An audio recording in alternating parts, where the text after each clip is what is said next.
Oke, selamat siang semua. Perkenalkan nama gue Evotinus Timothy. Jadi di kesempatan kali ini gue akan menjelaskan tentang regulatory efisiensi sama satu lagi turunin Enji. Open market satu lagi. Oke, kita sebelum gue memulai jelaskan satu-satu, pertama gue akan perkenalkan dulu anggota-anggota kelompok gue.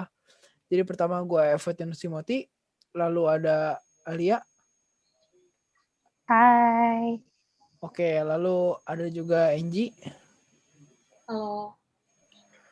Lalu ada juga Nadia Ardinda. Halo. Lalu ada juga Alexa.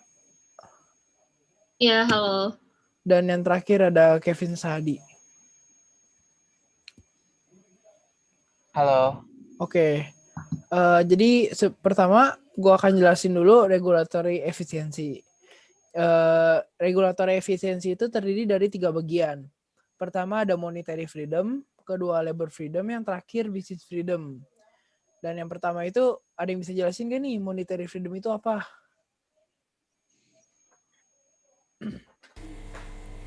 Ya, monetary freedom. Monetary freedom merupakan kebebasan moneter yang menggabungkan ukuran stabilitas harga dengan penilaian kontrol harga. Ini baik inflasi dan kontrol harga yang mendistorsi aktivitas di pasar. Stabilitas harga tanpa intervensi mikroekonomi adalah kondisi ideal untuk pasar yang bebas. Beberapa negara ASEAN menempati rang tertinggi dengan indeks lebih dari 80 seperti Singapura. Ini dikarenakan mereka memiliki angka inflasi yang rendah. Semakin rendah inflasi, semakin tinggi indeksnya. Oke, itu aja. Terus kita lanjut ke labor freedom. Ada yang bisa jelasin nggak labor freedom itu apa? Gue deh yang jelasin. Oke. Jadi labor freedom itu diartiin sebagai kebebasan tenaga kerja yang merupakan ukuran kuantitatif yang digunakan untuk mempertimbangkan berbagai aspek kerangka hukum dan peraturan pasar tenaga kerja di suatu negara termasuk peraturan tentang upah minimum. Nah, dapat dicontohkan kalau tenaga kerja memiliki kaitan yang erat dengan regulasi kepemerintahan seperti pemenuhan keinginan tenaga kerja untuk upah dan cuti. Dan dari data yang udah di research, Brunei itu nempatin urutan pertama dengan nilai 94, sedangkan Korea Utara menempati urutan terakhir dengan nilai yang cuma 5. Oke. Bagus banget nih. Jadi tuh labor freedom itu intinya tuh tentang kebebasan para tenaga kerjanya, para karyawannya gitu ya, untuk mengatur keuangan, mengatur gaji mereka, dan mengatur jam kerja mereka. Oke. Kita lanjut ke yang terakhir itu ada business freedom. Siapa nih yang mau jelasin business freedom nih? Gue mau coba jelasin deh. Oke, Alia. Ya, jadi gue ini mau jelasin sedikit banyak tentang business freedom ya.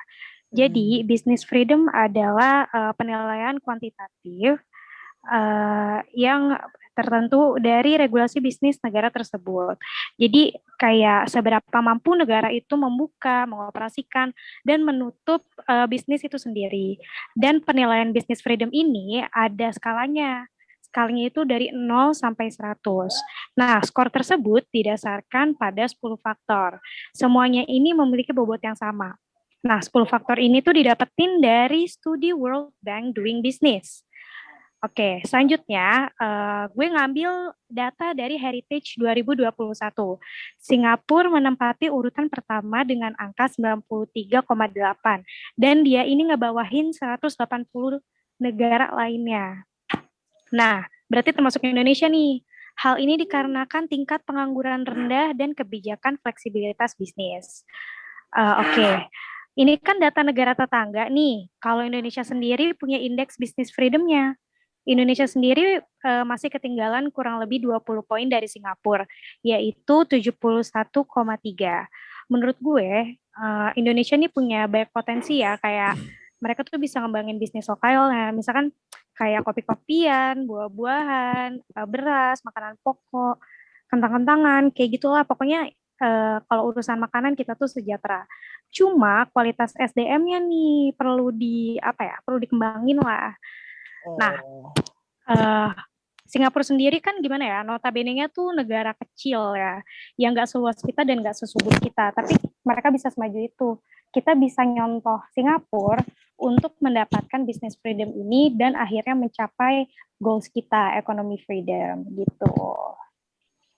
Oke, bagus banget nih Alia. Jadi tuh business freedom itu intinya tuh mereka tuh memberikan kebebasan kepada para pembisnis juga untuk menentukan mereka mau membuka di negara mana dan mau menutup atau mau membukanya juga sesuka mereka gitu ya. Ya, bisnisnya, betul. Oke. Sekarang kita udah kelar di regulasi efisiensi, kita masuk lagi ke open market. Jadi gue bakal jelasin dulu nih, open market itu ada 3 nih. Ada financial freedom, ada investment freedom, dan yang terakhir itu ada trade freedom. Pertama dari financial freedom nih. Siapa nih yang mau jelasin financial freedom nih guys?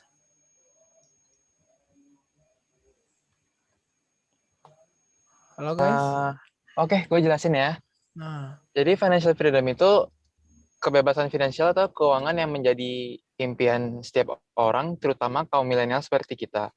Dengan mencapai tujuan ini, maka kita atau siapapun dapat dengan mudah untuk mengatur keuangan pribadi maupun perusahaan kita sendiri. Contohnya seperti kondisi di mana seseorang memiliki penghasilan jauh lebih besar dari kebutuhan mereka. Sedangkan pada perusahaan, kebebasan finansial dapat dicontohkan seperti kebebasan finansial perusahaan dalam melakukan ekspansi bisnis serta melakukan investasi tanpa mengganggu kas perusahaan untuk dapat mencapai keuntungan yang lebih besar lagi. oke guys, jadi tuh keren banget nih yang Kevin jelasin. Financial freedom itu jadi tuh intinya tuh dari yang gue dapet ya, itu tuh kayak kebebasan dalam menentukan keuangan mereka dalam membuka usaha. Kayak contohnya tuh mereka tuh boleh aja tuh untuk mencapai tujuannya tuh mereka boleh mengatur keuangan mereka tuh sebagaimana mungkin. Yang penting tuh mereka terpenuhi kebutuhannya untuk membuat suatu usaha gitu ya Kev. Oke, sekarang Ya. Oke, terus kita masuk lagi ke trade freedom. Siapa yang mau jelasin nih trade freedom nih? Langsung gue jelasin. Oke. Trade freedom tuh ukuran gabungan dari tidak adanya hambatan tarif dan non-tarif yang mempengaruhi impor dan ekspor barang dan jasa. Nah, contohnya itu skor kebebasan perdagangan. Itu didasarkan pada 2 masukan, ada tingkatan tarif rata-rata tertimbang perdagangan dan hambatan non-tarif. Oke, keren banget. Jadi tuh trade freedom tuh intinya tuh kayak untuk mengatur tarif gitu dari impor sama ekspornya itu. Dia kena tarif atau non tarif gitu ya dari sebuah barang gitu. Oke. Benar banget. Sekarang yang terakhir nih ada investment freedom nih. Ada yang mau jelasin kan nih investment freedom? Halo? Investment freedom gimana nih? Oke, ya udah kalau nggak ada yang mau jelasin, gue yang jelasin lagi deh. Untuk yang terakhir karena ini kan investment freedom lumayan banyak nih. Jadi nih di negara yang secara ekonomi bebas tidak akan ada kendala pada aliran modal investasi.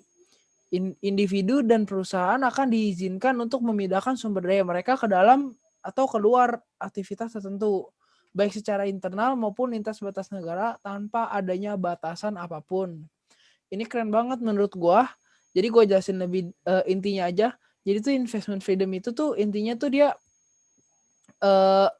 memberikan kebebasan kepada investor-investor para yang pemula untuk membantu para perintis usaha yang masih baru atau pengusaha yang masih baru. Nah, terus tuh mereka tuh diizinkan juga tuh untuk memindahkan sumber daya mereka tuh ke dalam atau enggak ke luar negara. Jadi tuh bebas mau di dalam negara atau luar negeri, itu enggak masalah. Nah, contohnya itu kayak gini nih, sebagian besar negara memiliki berbagai batasan investasi.